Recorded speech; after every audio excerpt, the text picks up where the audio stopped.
Hi, I'm Cameron. And I'm Hayden. And this is Until the End of Crime.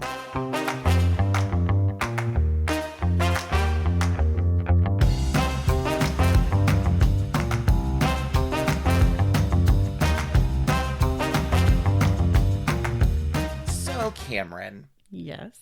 Tell me what you know about small Texas towns. I refuse. No, you must. I know that small Texas towns, like it's 2024 right now, right? Yes. Okay. The ones that I'm familiar with are living in like 1994. Okay. You know, we both are familiar with a small town. Both from small Texas towns. Yes, and we lived in the same small Texas town I and did. worked in the same small Texas town. I lived in your hometown. You did. And I do think that now they are living in 2024. No. Because my mom's internet is literally faster than mine. Like, she is hooked up to fiber optic internet. I mean, they've got that much going for them. I also think that culturally, they're kind of catching up with the times for the most part. I don't know what to add to this because I don't know that I'm going to be able to set aside my prejudice. Well, and I also think, you know, I can be split on so many things, and of course, we know that nothing is ever static or black and white. But when we talk about small Texas towns, I think another common understanding that most people think of as safe. And Do you mean white people? I think a lot of people in general, I think that when we talk about the demographics of Texas, we can no longer just say white people. But I also know that there are people who are not from Texas, who when they come to Texas, they are aware of and knowledgeable about where towns that are or used to be sundown towns are.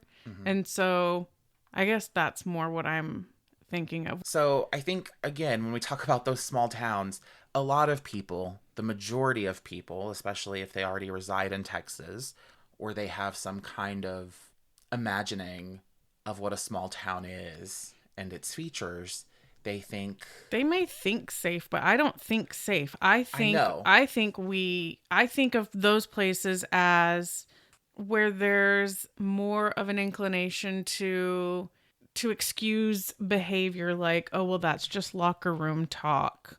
I think of them as something that is supposed to be quote unquote safe, but I don't think of them as actually safe. If you're talking perception, sure, there might be a perception that small towns are safe.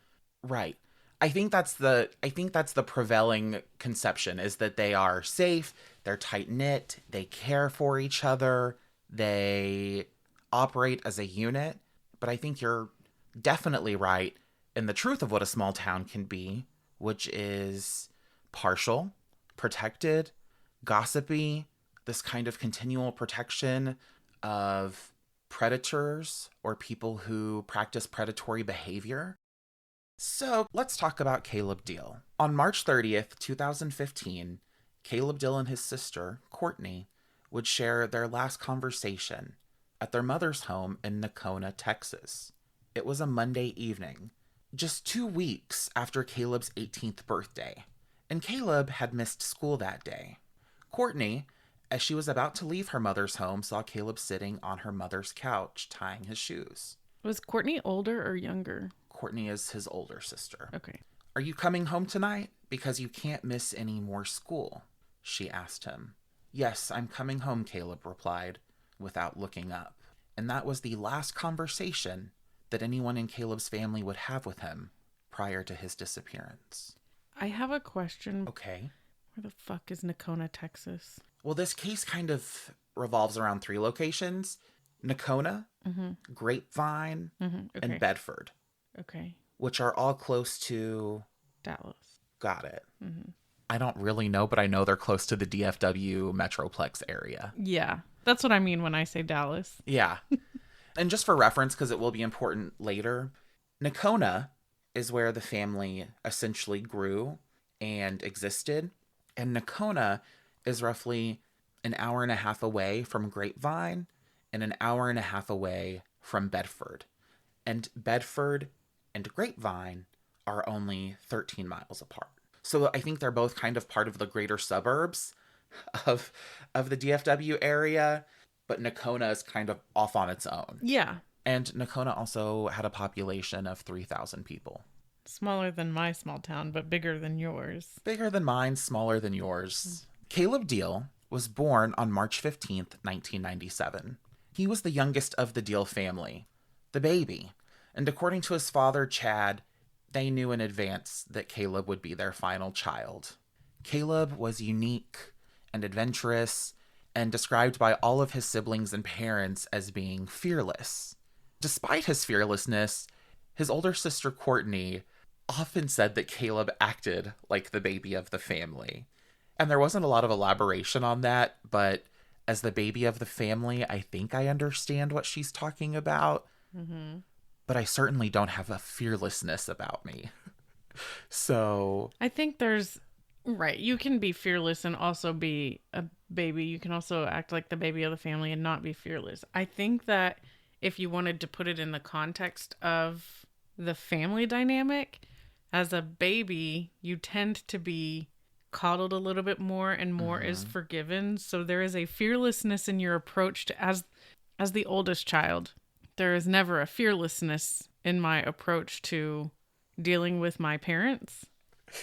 there were some times where my sister was fearless in her approach with our parents. I want to say that as the oldest, I was definitely the most willing to go toe to toe.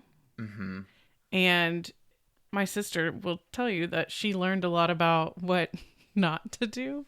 Or, okay, this had that reaction, so don't do that. Yes. And so because you've had an example above you that you've learned from, you're able to operate a little bit more fearlessly because you know the big ticket items of what not to do. And then you also know that you're the baby and you get away with more stuff anyway. So it's like it works twofold if you wanted to put it in that context. I don't think his is in that context. I think one, boy, which is already, especially a typical small town Texas boy. Right. I'm thinking four-wheelers. I'm thinking going out and just getting into boy shit. Well, and you're absolutely right, because that's the connotation that she speaks of him in. And one of the things that really characterizes Caleb as a child is that he wanted to emulate his father. And oftentimes he would also don a welding hood while his father was welding because he wanted to be like him. And he was so fearless and adventurous that at the age of 4, his father bought him a 1-gear Yamaha dirt bike. Interesting. So kind of exactly what you said. And they said that Caleb would constantly fall on this dirt bike, but that every time he fell, he would just get back up and start dirt biking again. So already showcasing a strong resilience and fearlessness at 4 years old. Another really poignant story that I want to share with you that I think kind of expresses who Caleb grew into is that as a teenager, Caleb's entire family, his mother, father, and his 3 siblings all went to the Grand Canyon. And Caleb's fearlessness, his courage, he had to be the first one to rush down into the canyons, get a scope of everything that was down there. But on the way back up, he was the last person to make it back up to the top. And he had stayed behind because his mother was really struggling to get back up. And so he stayed behind to help her. And one of the things, a lot of the information I'm sharing today comes from a docuseries called Never Seen Again on Paramount Plus. Started watching that this week with my sister and her fiance. Did you like it? I only watched 4 episodes because they break each case into 2 episodes. I don't think they do that in the second season. Like Caleb Diehl's episodes, there's 2. But after that, I think they're all 1 episode. I don't know why. I was surprised that the second case was also a 2-episode piece. Okay. Because I expected they did a bigger case, broke it into 2 episodes for the first 2 episodes, and then it was just going to be one-offs after that. But So, back to Caleb.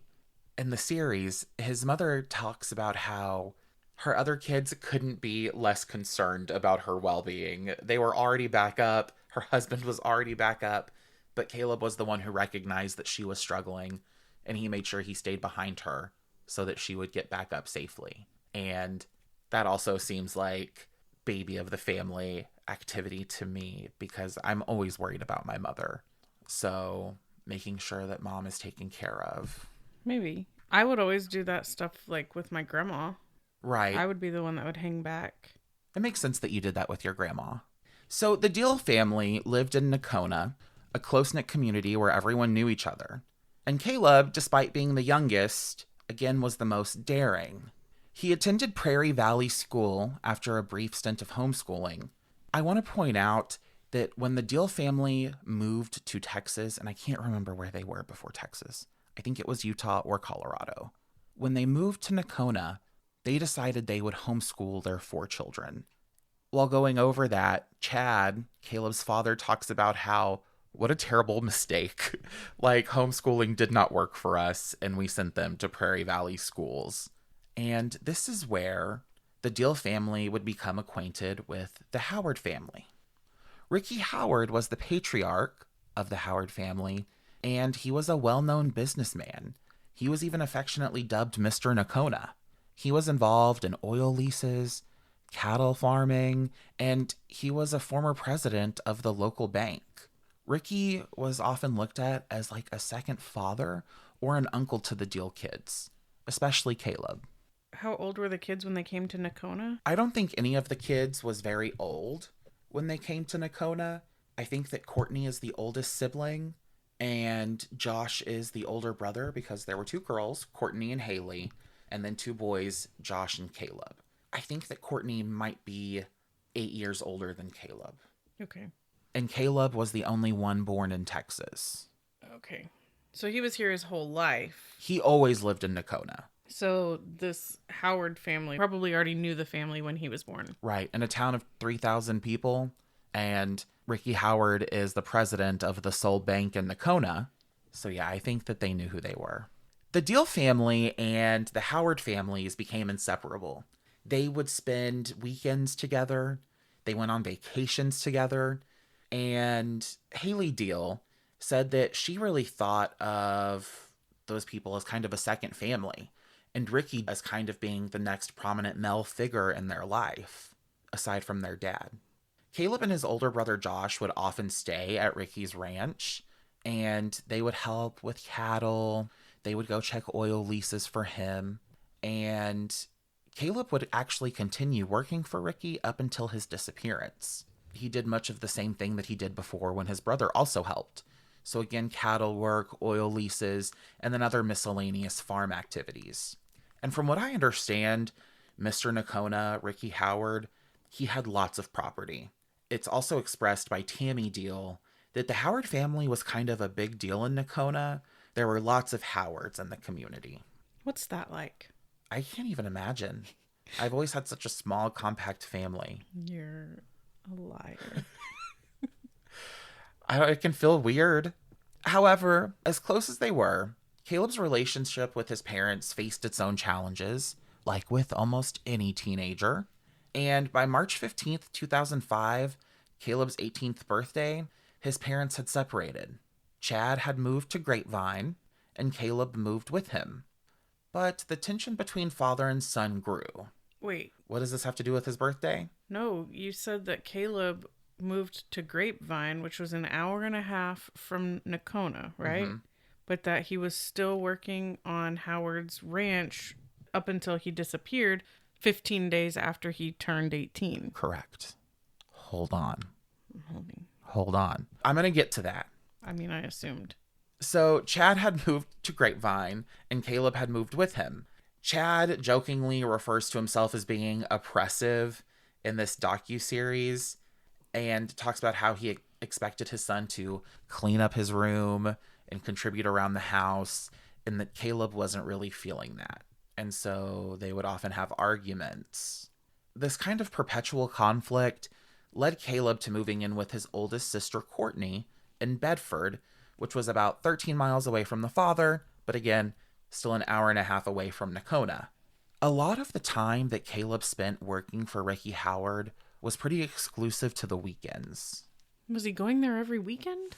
I think so. Oh my gosh. Yeah. From what I understand, yeah, Caleb would travel back and forth. On March 15th, 2015, Caleb, his mother, and his siblings all gathered to celebrate Caleb's 18th birthday in Nocona. And while there is video footage of Caleb and his family celebrating his birthday, there's this kind of haunting clip of Caleb's family singing to him, but he seems really distant. They're singing happy birthday to him, and there's no engagement with his family who is around him singing happy birthday, but rather it's like he's staring off into the distance. And it's this small piece of footage that's really kind of unsettling, at least to me. Okay, I don't think it's that abnormal. There are so many people who don't like to be sung to or don't want to be the center of attention like that.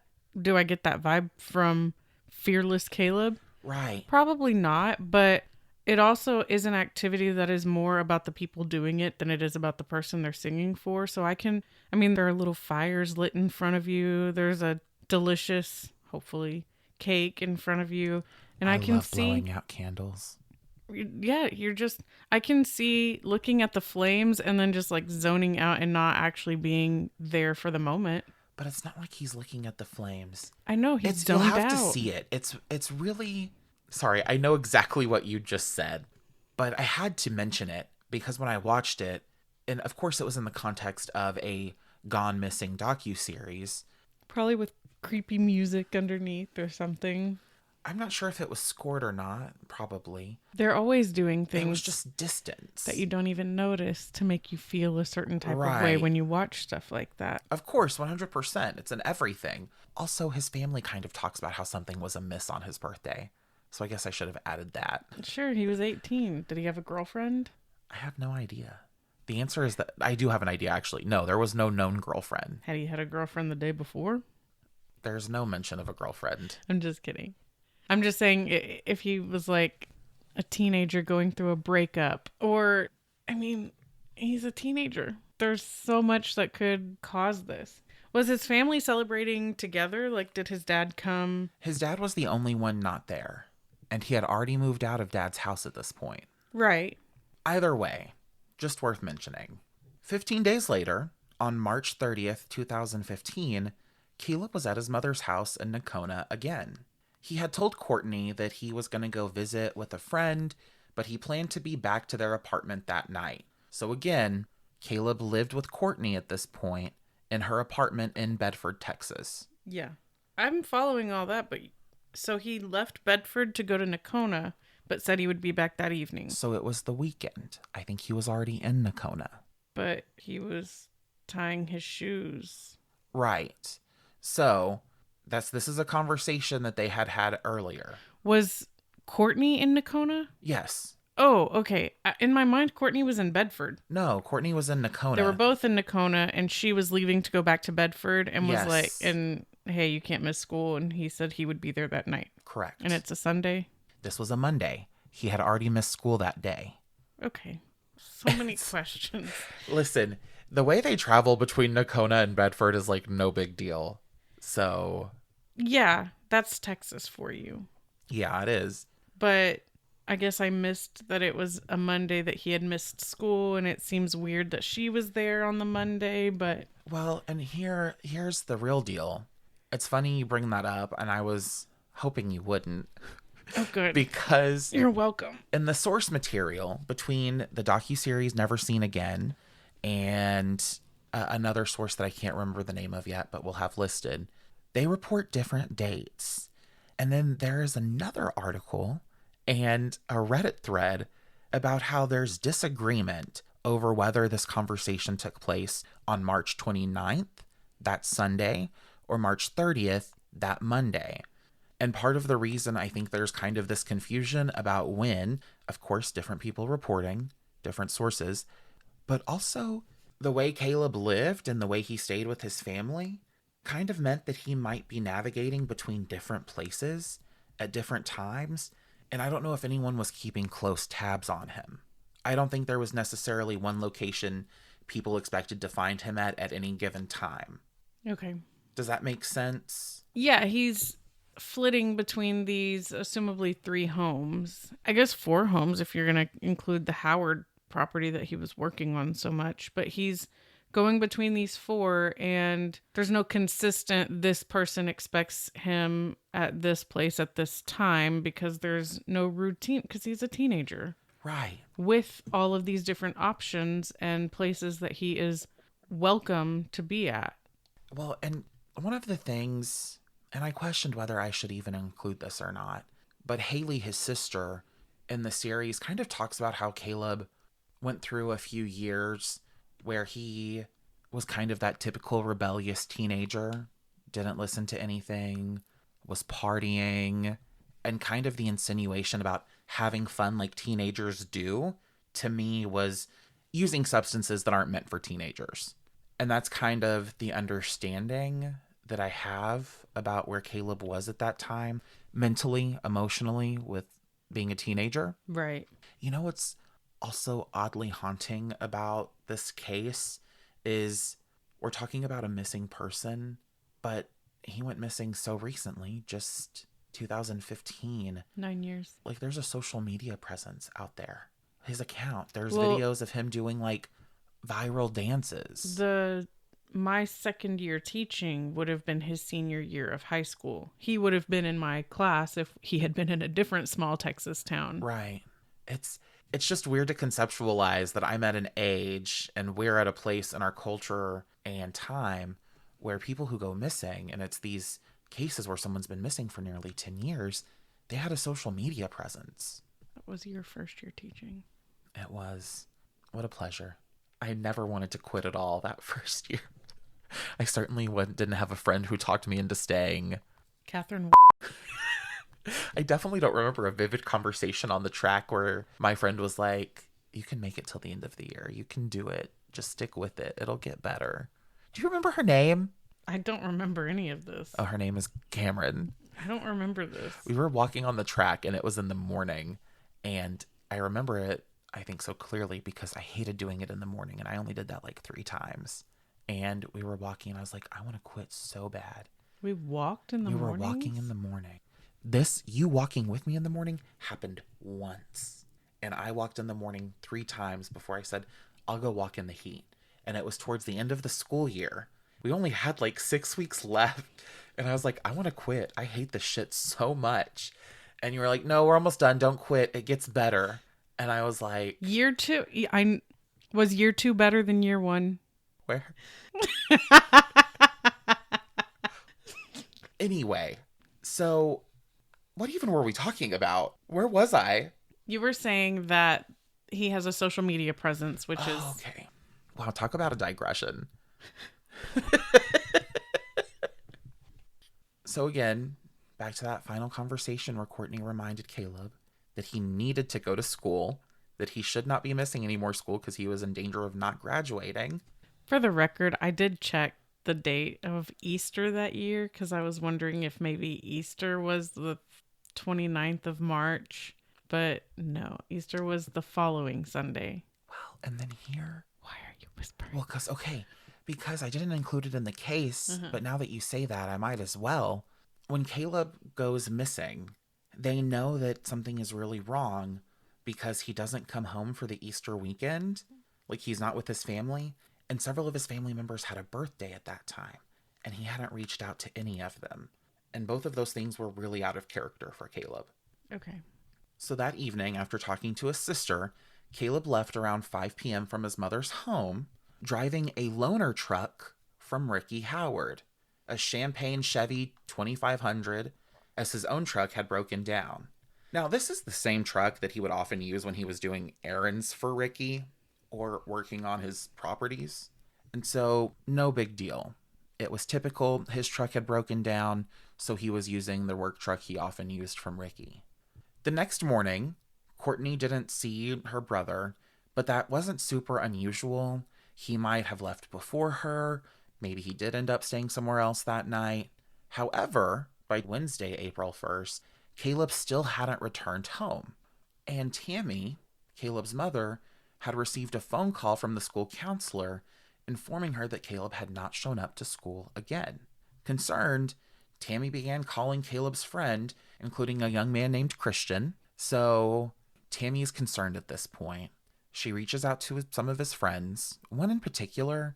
Now, this isn't in every source, and it wasn't in the docuseries, but she evidently reached out to a friend named Christian, and that was who he was supposed to go see that night he went missing.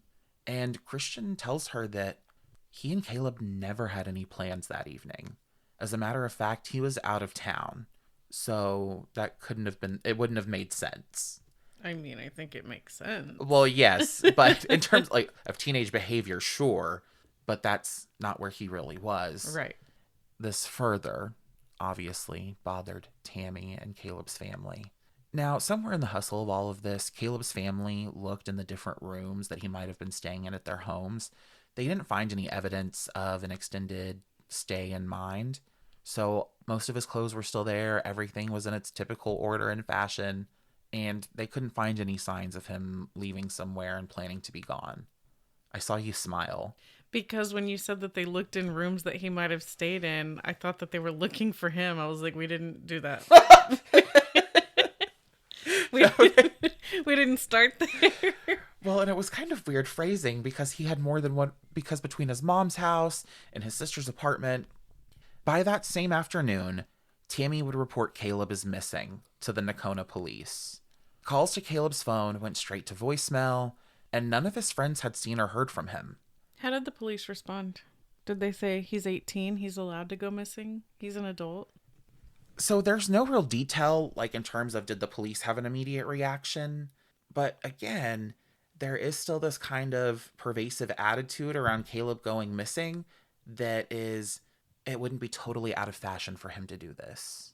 So at this point in time, it's 2 days after they've last seen him. And so I don't even know. They're worried, they're concerned, but I don't know if it's to a point of, oh my God, where's my son? Okay, so between all of these houses that he could stay in, because I know that he moved out of his dad's house, but I think in theory he probably still could have gone and stayed there, but didn't. Well, and not only that, again, there's so many details I left out for the sake of brevity, but he had not talked to his father since he moved out, and he moved out weeks to months before his birthday. Okay. So that was doubtful for them. I don't know if he was necessarily not talking to his dad, but he wasn't speaking with him. Yeah. So again, Caleb had recently turned 18 and had no known communication with anyone since March 30th. Ricky Howard visited Tammy Diehl, and he offered an explanation for Caleb's disappearance. When? Shortly after, in the same week he goes missing. He claims that Caleb had mentioned going to help a girlfriend's relative in Oklahoma to do some work, and he assured Tammy that Caleb would be back soon. Ricky emphasized there was absolutely no reason for the Diehl family to be worried. Believe it or not, the Diehl family was very much worried. Whose girlfriend? Well, exactly. No one knew of Caleb having any girlfriend. I don't think you just up and go to Oklahoma either. I'll get to it. As days turned into weeks, the community began speculating about Caleb's disappearance. Again, small town Texas, 3,000 people. Various theories emerged, and they ranged from Caleb moving to another state, such as Colorado or California, both being things that Caleb had talked about in the past to his friends, both things that he had spoken to his friends about in the past. Now, I want to make sure that the listeners understand that there is no qualification of the seriousness of these conversations. It sounds like it was something that Caleb might have said really in passing. I'm not going to put that. I would have a very hard time being convinced that even if he wanted to move to those places, even if he was going to move to those places, that he would have just up and done it without talking to his family about it. I think maybe if this was, sometimes people go and they have midlife crises or whatever, but it seems like he wasn't under anyone's thumb at 18, that's when you move out. That's when you go start living your life. So I don't think that there would have been any issue with his family if that's what he was going to do. So it would be a hard sell for me to believe that he just up and moved. Right.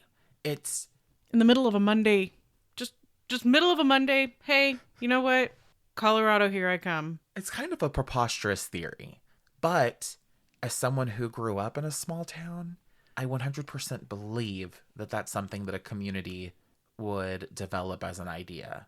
Additionally, District Attorney investigators Kevin Benton and Chris Hamilton, they ensured that Caleb Diehl's likeness and fingerprints were distributed to transportation hubs across the United States.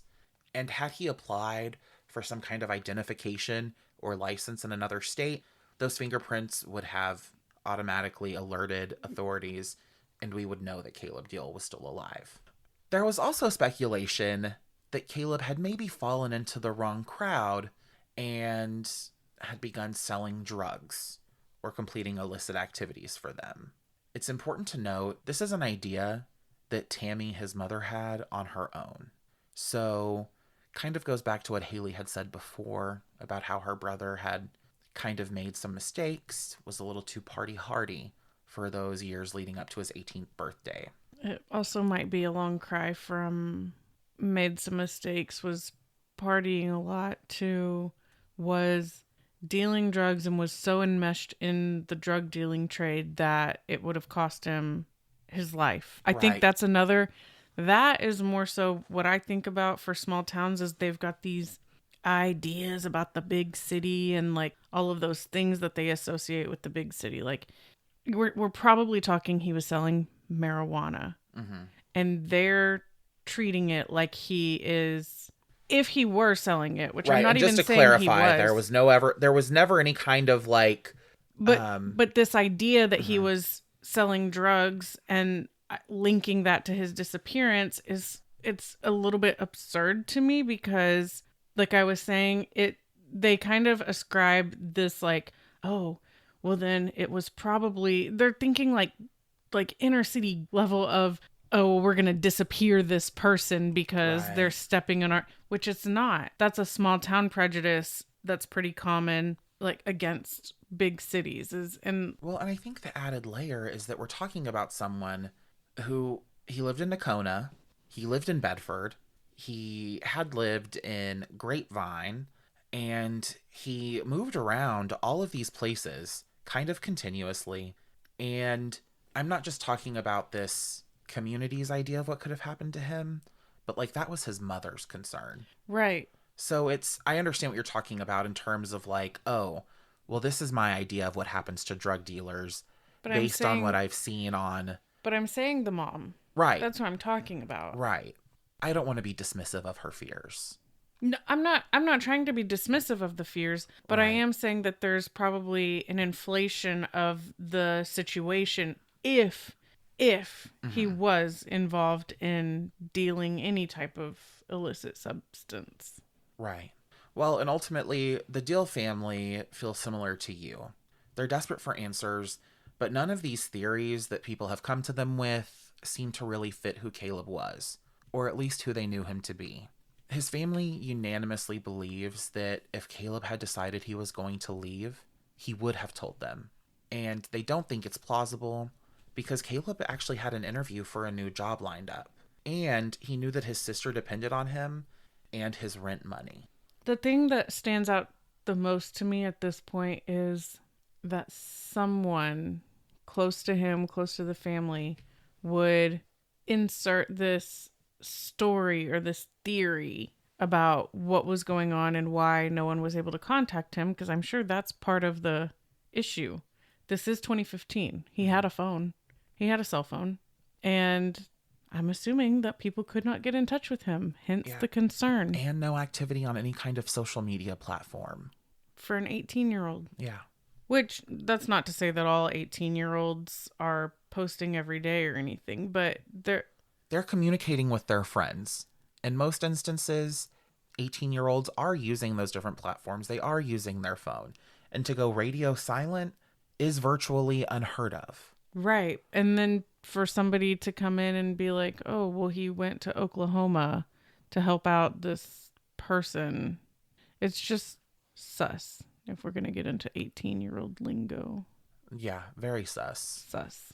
So, despite the kind of fringe theories, authorities still investigated all of them.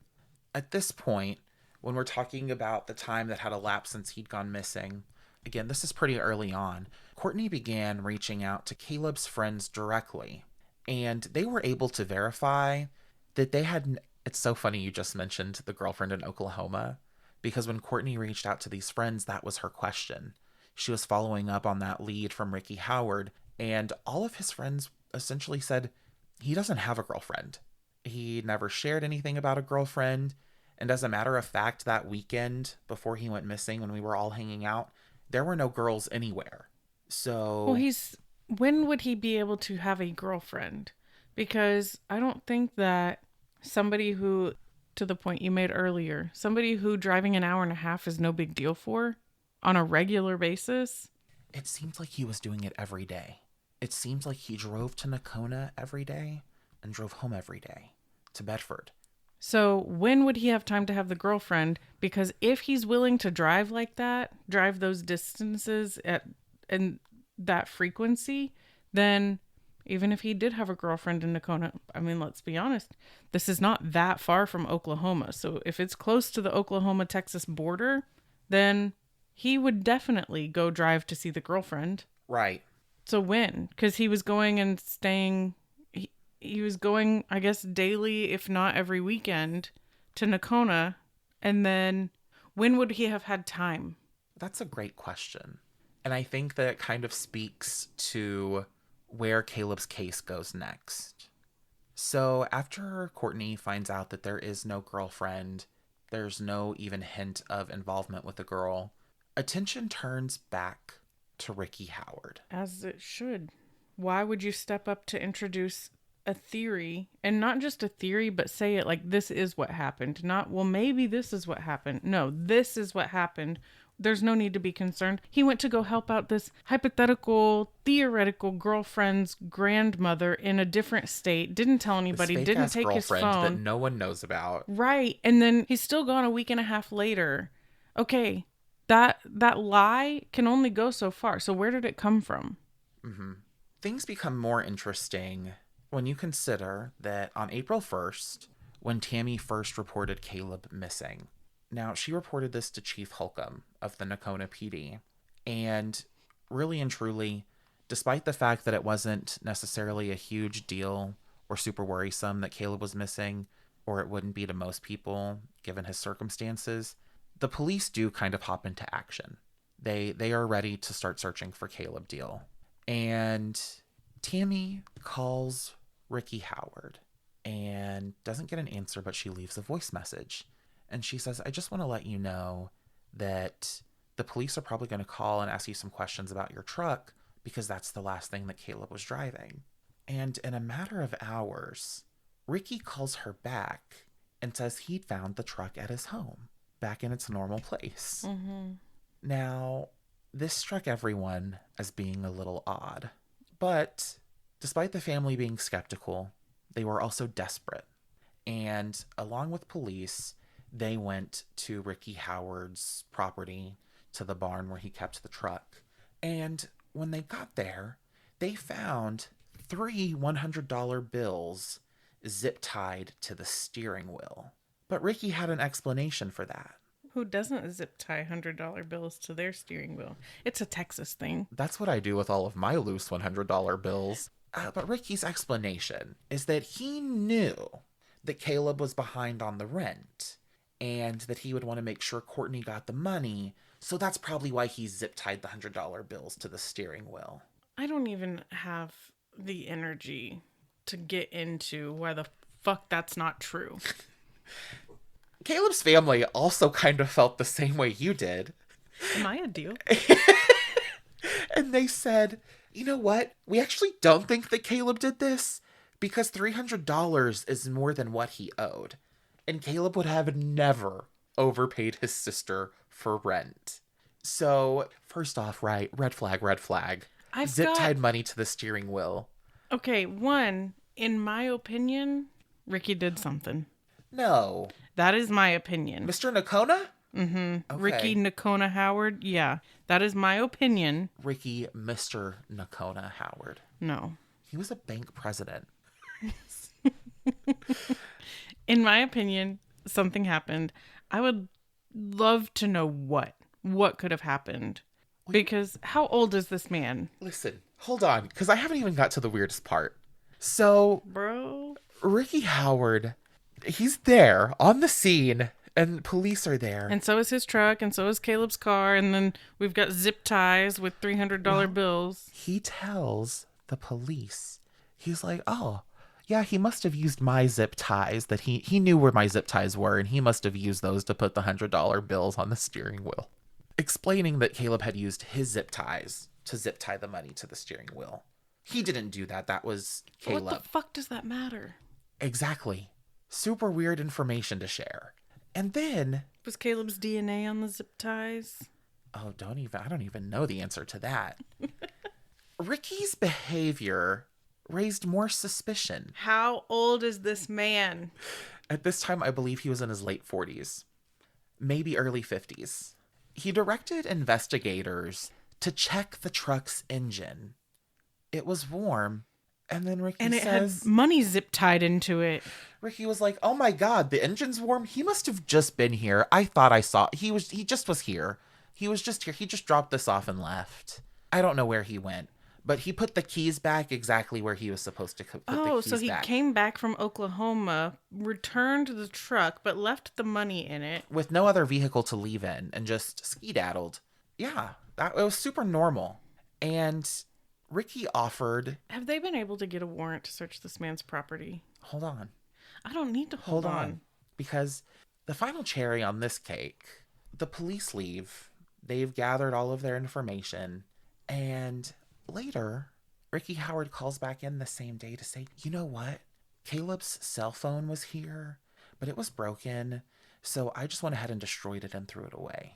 I just feel like you're telling me all of the stuff that doesn't matter because this guy, in my opinion, is responsible for this disappearance.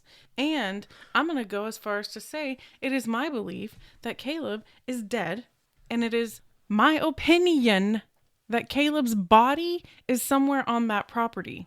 Well, investigators were of the same opinion as you, and they got a warrant to search Ricky's property.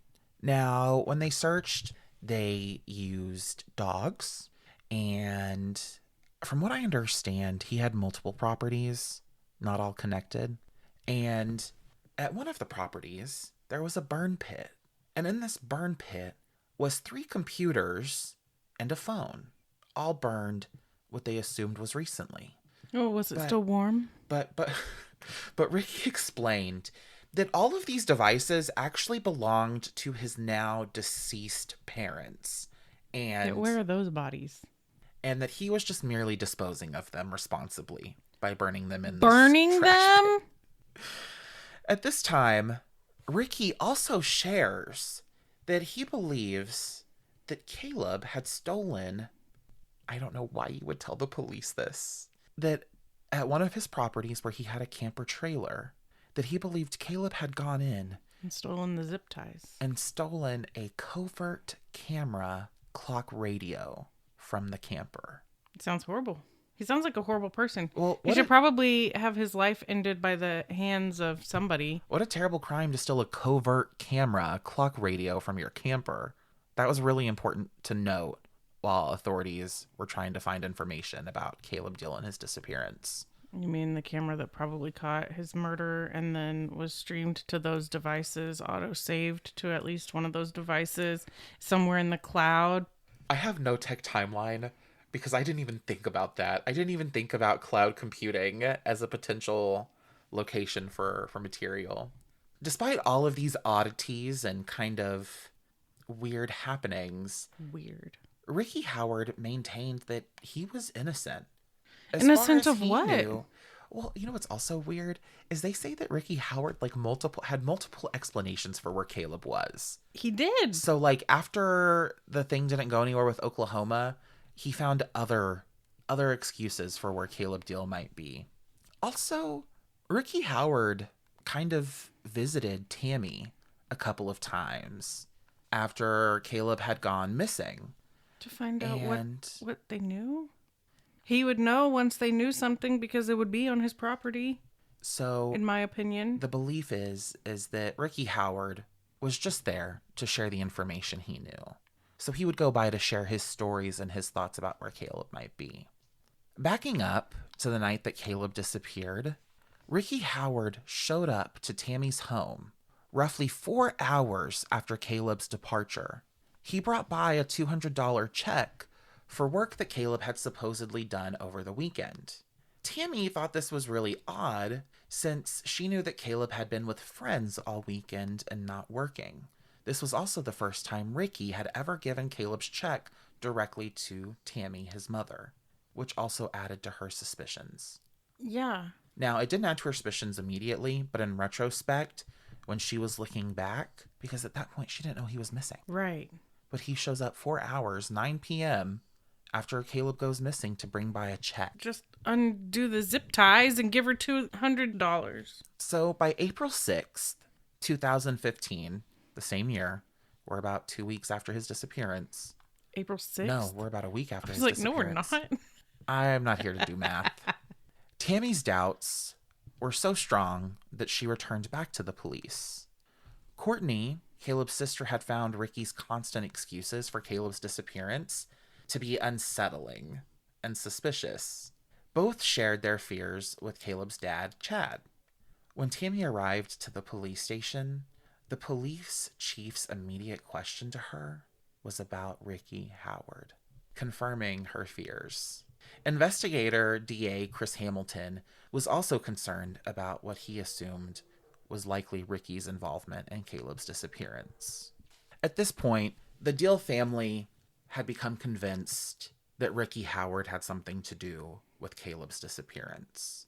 And Chad Diehl essentially couldn't stand it anymore. And he actually confronted Ricky Howard and told him, "I think that you're responsible for my son's disappearance, and I think that you've killed him." To which he said Ricky Howard had no immediate reaction, no kind of change in posture or gesture or in face. Or nobody, no reaction that would be assumed to be typical of somebody who was not aware of anything to do with the whereabouts of this person. Your longtime friend, who your families have intermingled with and interconnected with for years, nearly 2 decades, and you have no response to this man who said you were like a brother, saying that you think that you killed his son. And instead, he just plainly said, "I'm sorry you feel that way."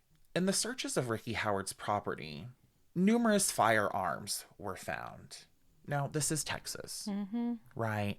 There's nothing unusual about firearms being on someone's property, multiple firearms. I think I have a cousin who has 3 gun safes and then lots of more guns that are just out in the open. I lived with a couple that had guns everywhere. And my ex had guns everywhere. Just guns on guns.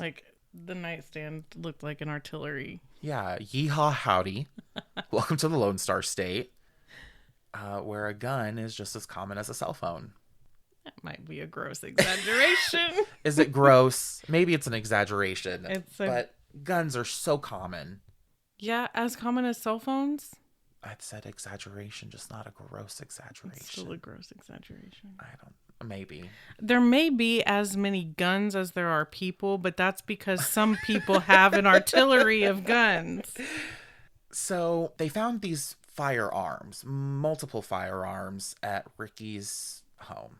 Now, again, typically this wouldn't be a big deal, but Ricky was a convicted felon. For what? Ricky had been charged, indicted, and sentenced for bank fraud in the year 2000. This discovery of the weapons led to further investigation into Ricky's past. Bank fraud. Hold on. We're gonna see how it's all connected. But I just feel like he probably wasn't defrauding the bank.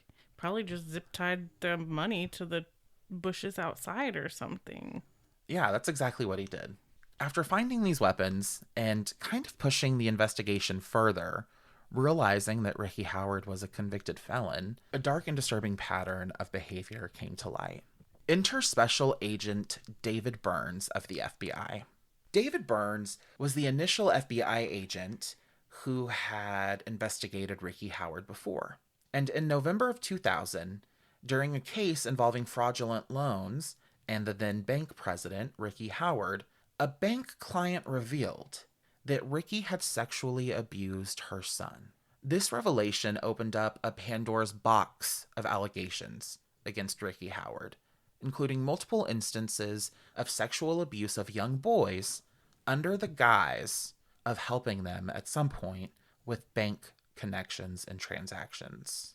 Now, I really want to point out that this behavior of sexual abuse was really sinister and duplicitous. And it always is, right? But Ricky Howard would use his reputation as Mr. Nocona, as bank president, as a large landowner, and would find young boys who had a reputation somewhat similar to Caleb's, as in kind of a rebel, party, and would offer them weekend work on his farm, on his ranch. These boys would come stay at his ranch over the weekend, and he would sexually assault them. And what led to him being investigated for bank fraud was about the time that these young men would become juniors or seniors in high school. He would call them up and say, "Hey, I know it's about that time for you to get your driver's license. I bet you would like a nice new truck to drive around in." Or, "Hey, I know you're about to go off to college. I'm sure it would be nice to have money to go." And so he would call these boys into the bank and say that he was giving them a special scholarship that they would never have to pay back. And it was those bank loans. So what he was doing is taking out loans and then dressing them up as not actually loans, To the boys. but paying for them? I don't think so. I don't know who was put on the bank loan, but that's what led to him getting caught.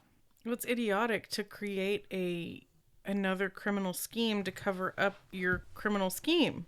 It's also, I want to point out that not only did he try to bribe them in this way, but he coerced them by using threats of foreclosing on family property.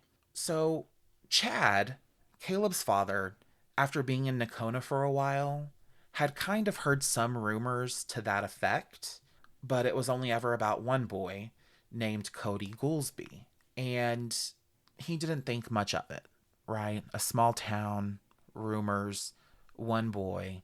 And oftentimes, the method, the tactic that Ricky Howard would use is he would simply say, "This family or this boy is trying to get back at me because I had to foreclose on something that they had a loan for, or I had to do something that harmed them financially."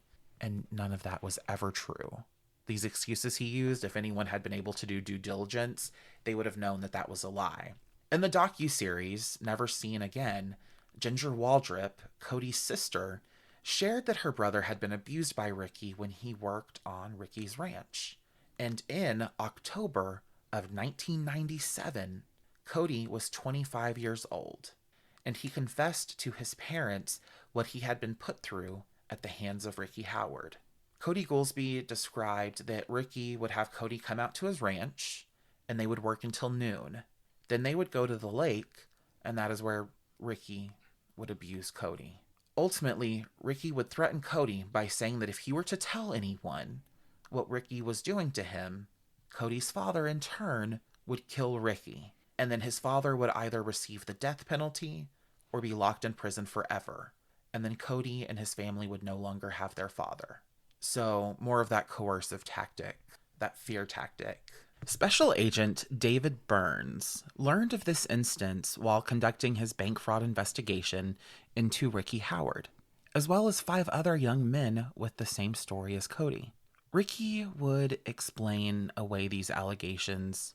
It was also revealed to Agent Burns that at one point in time, after Cody had stepped forward to law enforcement, that police wired one of the young boys who had been subjected to Ricky's abuse. They sent him into the bank to speak with Ricky in person. And when confronted, Ricky admitted to all of the abuse. Police heard it. But when the young boy returned back, well, maybe at this point, young man, returned back to the police vehicle where the wire recording was occurring, the police noticed that something had malfunctioned and no confession was recorded. So they couldn't charge Ricky Howard with sexual abuse or assault on these young boys. Agent Burns was at an impasse. A sexual assault is not in the purview. I don't understand why it has to be a recorded confession when you've got 5 victims that are there and the police heard him say it.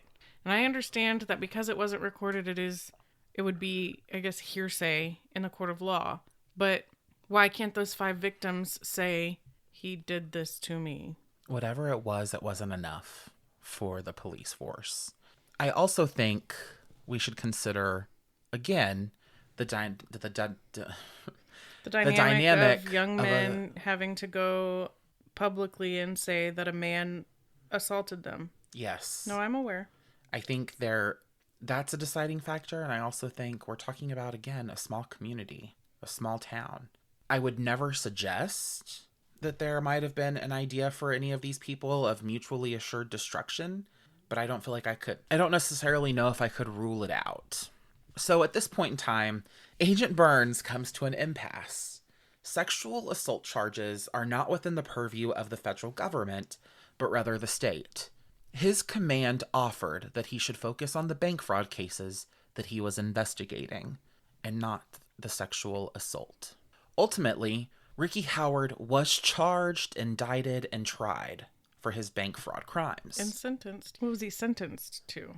Despite the severity of the allegations, Ricky had managed to evade significant legal consequences for years, protected by his status and the community's reluctance to believe the worst in him. Now, for this bank fraud case, Ricky Howard was charged with 5 years in prison. And this was 1997? The year 2000 is when Special Agent Burns was investigating him. Cody Waldrip had shared with his family in October of 1997 what had happened to him at Ricky's hands. Okay. But it was while Special Agent Burns was there doing the bank fraud case that he had heard from one of the bank patrons that her son had been sexually assaulted by him, which then ultimately led to him investigating further and finding out that the local police force had sent in another young boy who's never named in this instance to go in and ask Ricky while wearing a wire. And then again, nothing came of that. In May 2015, Ricky's possession of firearms, despite his felony conviction, provided law enforcement with a leverage point. Where was Caleb Diehl? However, Ricky remained uncooperative, and the prosecution faced challenges in building a case against him for Caleb's disappearance. So although they knew, like you, or felt like you, that Ricky Howard was responsible for Caleb Diehl's disappearance, they still didn't have enough to charge him with it. By June of 2016, Ricky Howard's facade began to crack.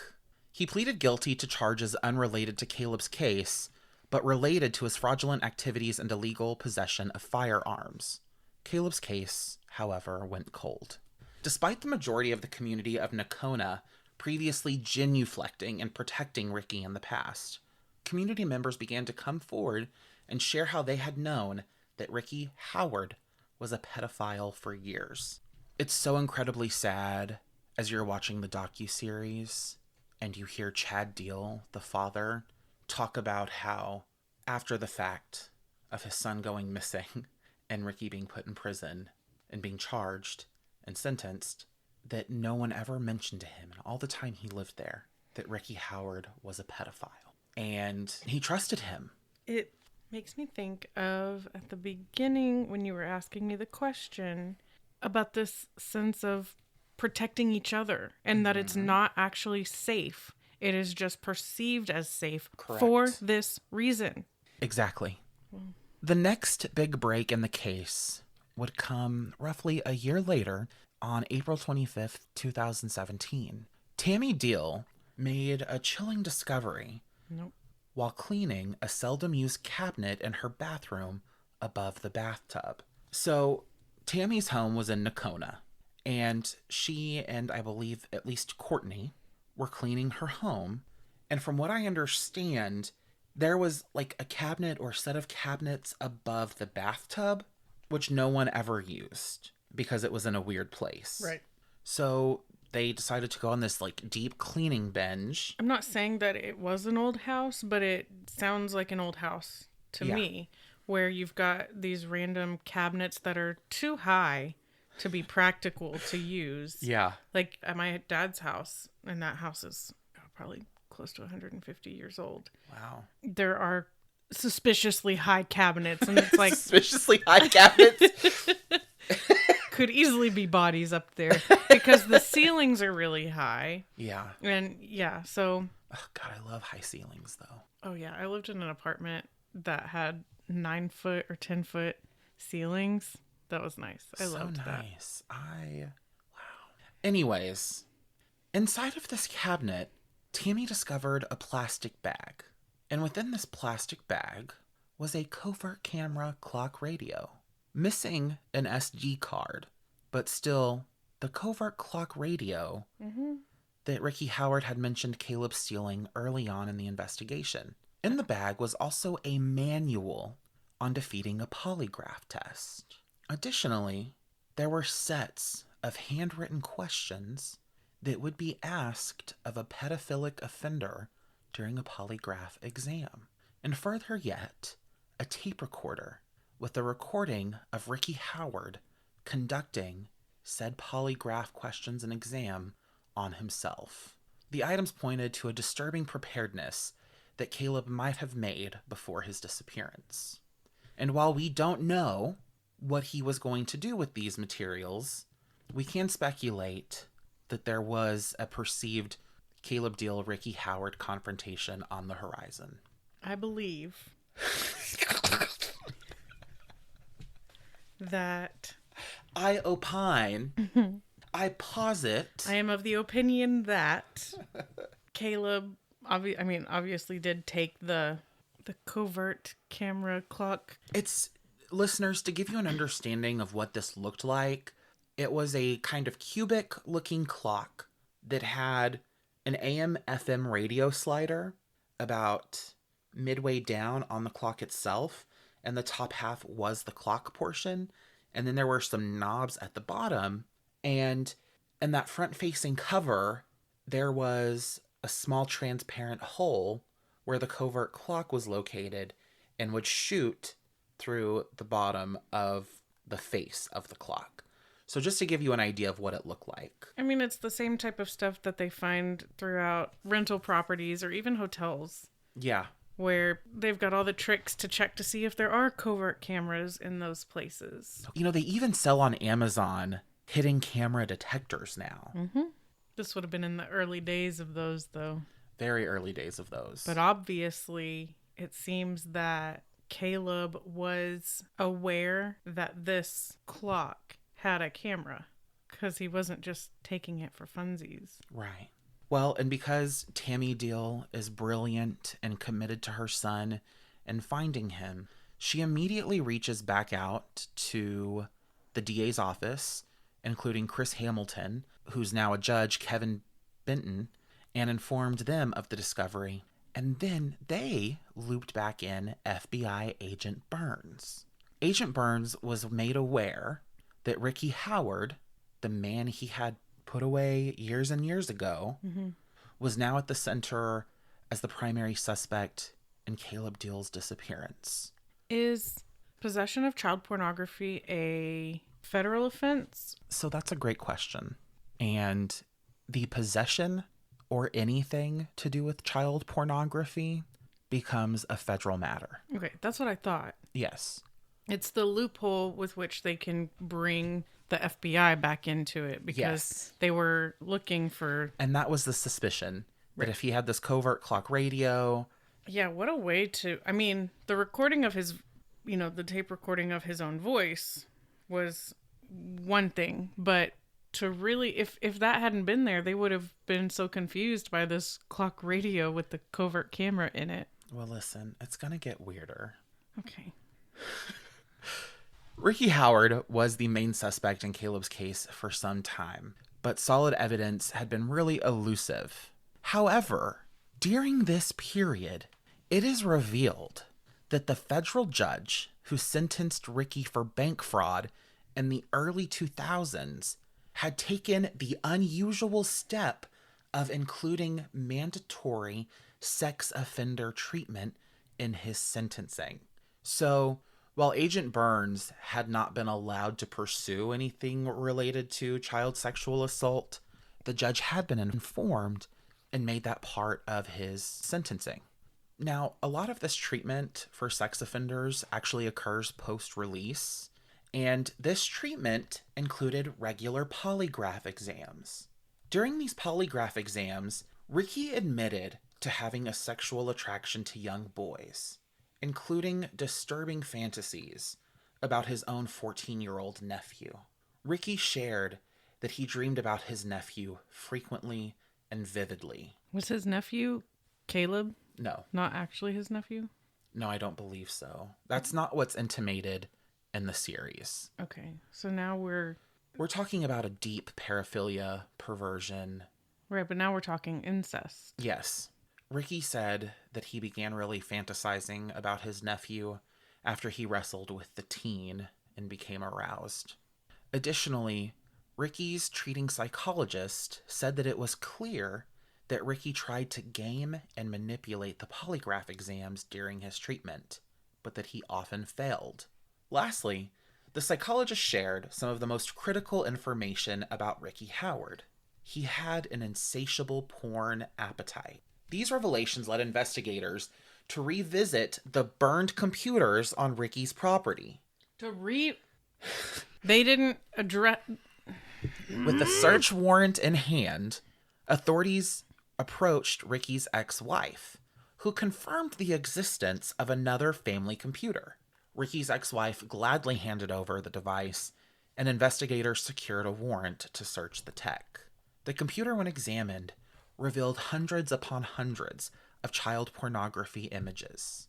Now, Homemade? they don't definitively say that this batch is homemade, but they do share that they find really suggestive pictures of Caleb Diehl. Now, the photographs they find of him do not qualify as child pornography according to Texas state law. Right. They're just suggestive. Very suggestive and very suspicious. Now, as they continued their search and investigation, further searches led investigators to Tennessee. You see, Ricky had family members who had just recently relocated to Tennessee. When investigators approached the family members and asked about possible technology that was linked to Ricky, the family produced a laptop. Among other incriminating activities and videos and images, this laptop contained photos and potentially videos of Ricky Howard molesting Caleb Diehl and the very camper that had been previously searched. The pictures were clear and the evidence was damning. Only Caleb? There were others. Okay. But Caleb Diehl specific. The DA investigators Hamilton and Benton asked Chad Diehl to identify the people in the photos. So, Chad Diehl was subjected to identifying Ricky Howard and his missing son in these photographs of his son's sexual assault. Both Chad Diehl and Tammy Diehl struggled with immense guilt, feeling they had failed to protect their son from a predator they had trusted. With this new evidence, the DA's office took the case to a federal prosecutor, as the federal government does have jurisdiction over child pornography cases. Ricky Howard was charged with possession of child pornography and sexual exploitation of a child. He was indicted, and despite initially denying the charges, Ricky ultimately pleaded guilty to the charges of child sexual exploitation involving Caleb Diehl. As a part of Ricky's plea deal, other charges were dropped, including those concerning other young men and 12 other counts of possession of child pornography. Why? Why, in pleading guilty to the exploitation of Caleb, when they don't know where Caleb's body is and they have this person who is very likely the number one person of interest at the very least, if not Correct. suspect. And that would be the bargaining chip that you could use. I don't care if he pleads guilty to abusing Caleb as much as, one, all of these people deserve justice. Mm-hmm. So none of their cases should be dropped just because he pled guilty to one. But then, two, we don't know where Caleb is, and he very likely does, in my opinion. So I think, and I can't say this for sure because I don't know, and I am going to talk about a few things that might get a little more understandable potentially. But what I will say is that I don't know, I don't believe that the authorities had enough information to try and charge him with Caleb's murder. I'm not saying to charge him with murder. I know, but what I'm saying is they knew that if he pleaded guilty to that crime that he did, they could at least give him 30 years in prison. And so I think it might have been more of a move to say, I can at least get this sex offender, this pedophile, put away in prison. And although you're right, it's not a fair exchange. I don't feel good about it. Where's the justice for the other victims? I can't understand saying, at least this puts him away. I mean, I guess because they don't have enough to charge him with murder, if he tells them, then they will, and then he will be charged with murder, which would be a guaranteed the rest of his life in prison. Well, and then I think you also have to consider, if we're talking about this small town, this small county of Montague, I think it also presents the idea of how impartial could your jury be if it goes to trial? What are the chances that one of your 9 jurors ends up refusing to find you guilty because they know you? I don't know. I think they were probably trying to play with a weird set of cards. I think that you are really underestimating how much people, regardless of how well they know you, at this point, the community has accepted that he is responsible for the sexual abuse of these young men. Mm-hmm. And I think you would be hard pressed to think of all of the people who apologize for abusers and all of the people who apologize for those who commit sexual assault, for pedophiles. Not for children. But Cameron, they do. There are apologists. But they did that in the beginning because they didn't want to believe it because they'd heard the rumors and whatnot, but they didn't want to give any credence to it. Like, oh, he can be reformed. Or, oh, he did that because of demonic possession. Or, oh, he did that for... Like, there are people who, and I'm not saying it's a majority, but those apologists exist. There are also people who, they will defend somebody that they know or that they care about with prejudice, right? I think that you're putting a lot to chance, especially when there's not a body. I'm not talking murder. I know. I understand. I get that. But I'm just saying, if we're talking about getting full punishment. This is a federal case. That's 12 jurors. Is a regular jury not 9? No, 12. 12. Mm-hmm. 12 jurors. But it depends. There are some courts that have... Like, depending on what it is, there are 6 jurors, or they're not all 12. Whatever. So I don't know. I'm just saying that I'm sure that these prosecutors had myriad details they had to work out. I feel like they probably sought justice to the best of their ability. That's what I think. But I do understand your sentiments. Barring other pedophiles, I don't think it would have been that difficult to convict on this case. There were images, there were videos, there were potential victims. Videos. I'm not sure if there were videos or not. There were images. There were other victims. There was at least one who was willing to get wired. So I would be, even if none of the other ones wanted to step up and say, I think that one would probably... So, yes, that had been, at that point, 23 years or 21 years ago for that person. Okay, life expectancy is still... I know, but what I'm saying is that this person who did wear the wire, they did that 21 years prior to this instance. Mm-hmm. They might have said, I'm done. I moved on. I don't want to rehash this. You know what I mean? I think There's all kinds of factors, and I wish I knew all of them. Much like you, Caleb's sister Courtney emphasized that Caleb was not the only victim, and that all of the voices of the abused should be heard. Ginger Waldrip, Cody Goolsby's sister, spoke about the lifelong impact of Ricky's abuse on her brother and others. On October 27th, 2021, Caleb's father, Chad, delivered a victim impact statement in court. In a remarkable display of strength and faith, he told Ricky Howard that he forgave him. While relieved that Ricky would finally face the consequences of his actions, Tammy Diehl still grappled with the reality that her son was gone. Despite Ricky Howard's conviction, the central question remains unanswered. Where is Caleb Diehl? Never Seen Again reached out to Ricky Howard's lawyers, asking if Ricky had killed Caleb. The lawyers responded to other questions, but remained silent on this one. Duh. It's so weird to me that they would answer other questions What were the and other not questions? just say no. Were the other questions about his conviction that he actually had? I'm not sure. It doesn't say at the end of the docuseries what questions they asked. It just says that among other questions they asked if Ricky Howard had killed Caleb Diehl, and his lawyers decided to not answer that question. Every February, as Caleb's birthday approaches, Tammy feels a deep sense of grief. Caleb celebrated his 18th birthday on March 15th, 2015, and 2 weeks later, he vanished. Chad Diehl finds comfort in his faith, drawing parallels to the biblical story of Job, who faced immense suffering, yet remained faithful. In Never Seen Again, Chad Diehl talks about Job's 7 sons and 3 daughters being taken. Job addresses his wife and says, "Shall we receive good at the hand of the Lord, and not evil also?" Chad believes that through their suffering, he has gained greater empathy and compassion, and he hopes for greater forgiveness amongst the community of Nocona. He reminds us all that silence is consent.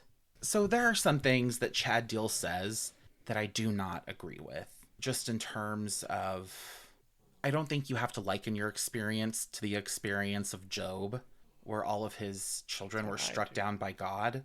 However, I understand taking comfort in your faith. Yeah. I also think that the idea that silence is consent is a really insidious way to, and not that he is, but to sometimes place blame on victims, because issues of coercion make it very, and embarrassment and shame make it very difficult for those survivors to come forward. On August 20th, 2023, the Diehl family was honored with the passage of Senate Bill 129, known as Caleb's Law, which strengthens child pornography laws in Texas. And when I say that the Diehl family was honored, there was this reception at a reception hall. They kind of all celebrated the passage of Senate Bill 129. Caleb's family continues to remember him as a thoughtful young man who gave the best gifts. Caleb's Law updates penalties for child pornography possession and updates child pornography statutes for the first time in 30 years, addressing the technological changes that have occurred since 1989. Caleb's Law also allows for first-time offenders to be charged based on the number of images they possess. Harsher penalties have also been introduced, especially for those with large quantities of such images. The law was unanimously passed in both the House and Senate. After disappearing a little over 9 years ago, Caleb would be 27 today. Caleb's strawberry blonde hair would likely still be cut short, and estimates of his height range from 5'11" to 6'2". Caleb's family, while relieved that Ricky Howard will remain in prison for at least 30 years, still hope for the closure that might come from finding Caleb or his body. Caleb's disappearance is still an open investigation, and according to the Montague County District Attorney's Office, the case is still being actively pursued, and they will continue to do so until they find more answers. Kevin Bunton, the now judge who did work as a former DA, has shared that if anyone has information related to Caleb Diehl and his last known whereabouts, or any information at all regarding him and Ricky Howard, to please come forward. Because even one small piece of evidence can plug holes in a case that might only be missing a piece. If you have any information on Caleb Ray Diehl's disappearance, please contact 1-800-CALL-FBI or 940-894-2871. They haven't been able to execute search warrants or anything on the property? So here's the really wild, I shouldn't say this is the really wild, because a lot of it is very wild. But in the case of Caleb Diehl, essentially, after he is convicted and pleads guilty to the child sexual exploitation charges, there is no new information about Caleb Diehl or Ricky Howard. The most recent piece came from a Dallas-Fort Worth local area news source that says and talks about how the Diehl family was honored for the passage of Caleb's Law. And even if you pursue avenues like Reddit and other threads, there's like no speculation about Caleb Diehl. No kind of minor update, nothing about what people have heard, which is kind of weird because a lot of times you can go to those message boards and at least find something. But in Caleb Diehl's case, because nothing. it's so obvious what happened. Yeah, I suppose. It was weirdly frustrating to not be able to do any kind of additional follow-up. Because even in instances of missing persons, you can usually find theories or ideas or what people have been talking about in the local community, and none of that's available. But he went missing at Howard's property. I know that that's not necessarily official, Right. but that's what happened because, oh, he took my truck because... Well, he was driving his truck. Okay. Remember, he had been driving... He had been driving his truck, but then mysteriously the truck, he finds it on his property. Well, maybe we should go looking in case we find another truck and or body on his property. Yeah, I really don't know if they've conducted more searches of the Howard property. I know that they had, I believe, cadaver dogs out there. I know that they've been to his properties. There's been no real kind of follow-up. One of the most frustrating things about this case to me is that when Ricky Howard was tried for bank fraud and those sexual assault allegations kind of came to the surface, the federal judge sentenced him to sex offender... Right. Typical punishment for sex offenders, right? And none of that is brought to light or exposed until we're years into the investigation of Caleb Diehl's disappearance. It does seem like a weird thing to... It seems weird that the judge would even be allowed to do that without there being a recording of his confession that he... Well, and even that Special Agent Burns talks about how it was something he'd never seen before. He'd never seen a judge hand down this kind of sentencing with the elements of the sexual offender punishment and rehabilitation. And he said he's not seen it afterwards. He's never even heard of it in any other circumstances. And so it is odd. And it's like you were saying, without that recording, what did they have to go on other than... Which is what the letter of the law says, but it seems like there's, like the judge in this case practiced common sense. that the recording had just been compromised in some way, but that the confession was made and that officers of the law did hear the confession be made. They just didn't have the recording of it. They had the victim who had been wired, and it just seems like... Like, how was he able to provide that kind of sentencing? What made the representation for Ricky Howard say, yes, that's an acceptable condition?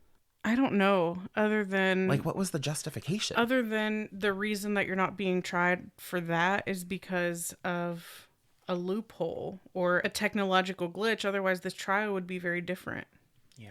It also makes me wonder, this SD card that was missing from the covert clock radio camera, where is it? What was on it? We can assume that it had material containing Caleb Diehl being exploited. Was that what was found on the computer in Tennessee? Maybe. We can definitely assume that it had the exploitation of at least one person on it. But I do think that if I were Caleb, that would be the valuable part that I would take with me and not throw above the bathtub. Well, and part of what I'm thinking, and I've been thinking about this since yesterday, Is blackmail. is Caleb Diehl. I assume, at some point confronted Ricky Howard. Because he's fearless. Yes.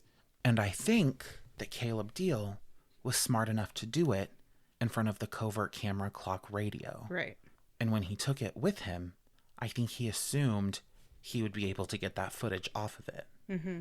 I think that's what he probably thought he got, was a confrontation that maybe had been captured with him and Ricky Howard, having a conversation about what Ricky Howard had done. Unfortunately, that wasn't the case. So what is on that stupid SD card? Or where is it? Yeah, I don't know. Ricky Howard, he had plenty of time to do whatever with whatever evidence he needed to. Mm-hmm. Time and resources. Yeah. Land on land on land. Oil leases. Cattle. Like it doesn't sound like money was an object to him. Well, no, he'd just take out a fake loan. That was infuriating. It is infuriating. It's pretty disgusting. It's a terrible case on the whole. Yeah, because it's one of those where you know what happened, but the person who's responsible, in my opinion, is not being held accountable for it. And there is no recourse for his other victims. Right. Thank you so much for telling me that. You're so very welcome. I hope it keeps you up at night. Yeah. A complete list of sources and any links can be found in the show notes. And that's all we've got for this episode. If you enjoyed listening and want to hear more, please subscribe and drop us a 5-star rating on Apple Podcasts or wherever you're listening. We would appreciate it so much. It helps us tremendously. Recommend us to a friend and make sure you're following us at End of Crime Pod on Instagram. And like us on Facebook at Until the End of Crime and join our discussion group. Our email address is endofcrimepod@gmail.com, so send us an email with questions, requests, or episode suggestions. Thank you for listening. Until the next crime.